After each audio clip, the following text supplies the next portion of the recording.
want to clarify, because we have heard from other quarters that there are plans to bring an impeachment motion in this assembly.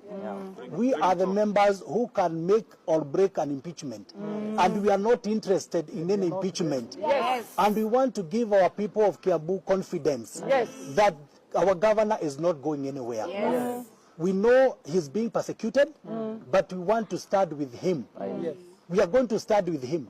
And maybe there are some few voices out there which think otherwise, but we want to give our commitment to our people, the Kiambu residents, that there is not going to be any impeachment in this county government of Kiambu. Yes.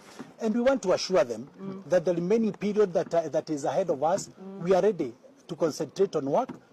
Tunasema hapa bila kuangalia chini, tukionyesha uso zetu kwa kamera, ya kwamba sisi tumesimama na gavana wa Matangi 100%. Na hizo mambo ambazo zimepangwa, wenye wanafikiria kwamba kunaweza kuwa ati kutaweza kuwa na mambo ya kumngatua kwa kichwa, kwa kiti, kwa njia ya impeachment, wajue kwamba sisi ndio wenye kura za county assembly. Na hakuna mtu wako hapa anaweza mtoa kura kwa kiti gavana wa Matangi. Na hakuna pesa zozote.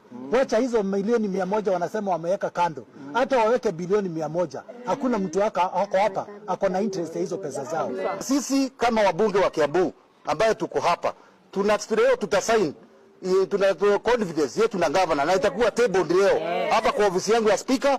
Hakuna mtu anaweza leta motion nyingine tukiwa na ile ya confidence mpaka miezi 6 ise.